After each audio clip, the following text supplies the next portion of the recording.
Hello everyone. I'm searching up article about lack of love, and I've come across this article and I want to read on it, but in a ASMR style. So I hope you guys enjoy.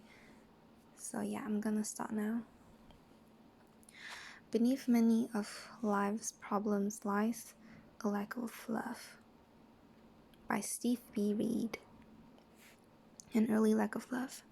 Jill's experience of childhood neglect has left invisible scars that she is trying to heal.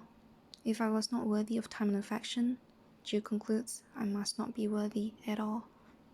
The mind of a child struggles to make sense of what is happening to them. Jill reached the conclusion long ago that there must be something terribly wrong with her. I thought I must not be very lovable, or I would have been loved more, she reasons. No one was there to tell me that my mother suffers from clinical depression or that she grew up in a home that did not give her any support or affection either. Jill intellectually realizes that her mother did the best she could, but her struggle is to understand this at an emotional level.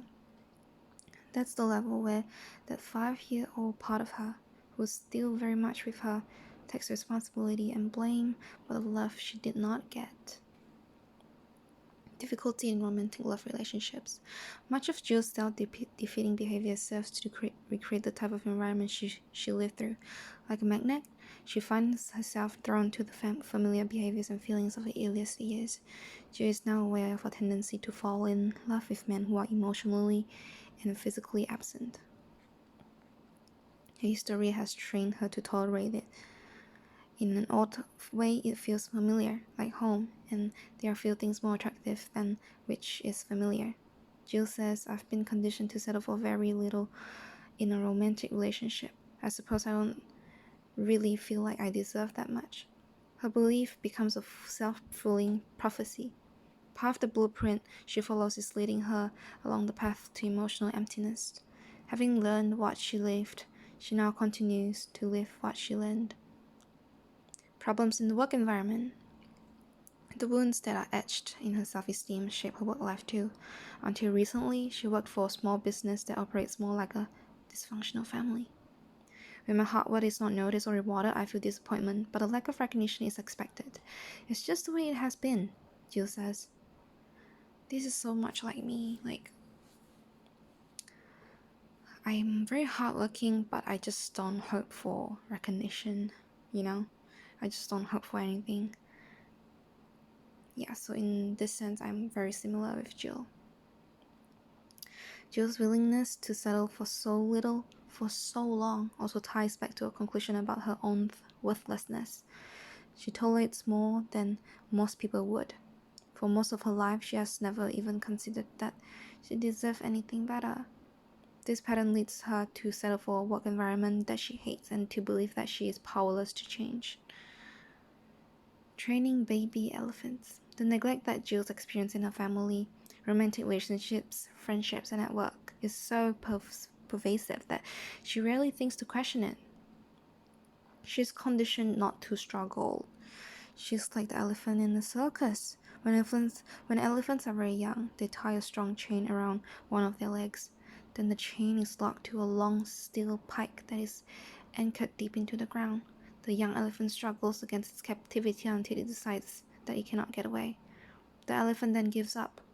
By the time it is grown, the elephant is so brainwashed that it will not try to break free. It stays put, even when it is only tied within a thin rope that is attached to a small wooden stake. The lack of love that Jill suffers leaves her starving at love's banquet. She is unable to reach for emotional nourishment that is all around her. She questions whether being on the receiving end of love is even possible. She is so bound by her old beliefs that she remains tied to a painful pattern of self-neglect and low self-acceptance.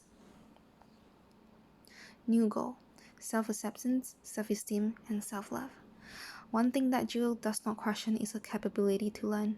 She is embarking on a journey of self-discovery and healing, a path of learning that leads beyond the ties that bind us to the past. She seeks the freedom to honor her needs and to love the part of her that suffers from neglect. Learning to deeply and profoundly accept herself is the first step to accepting the love her life longs for. That is the good stuff to resolving many of life's other problems. So that's all from this article.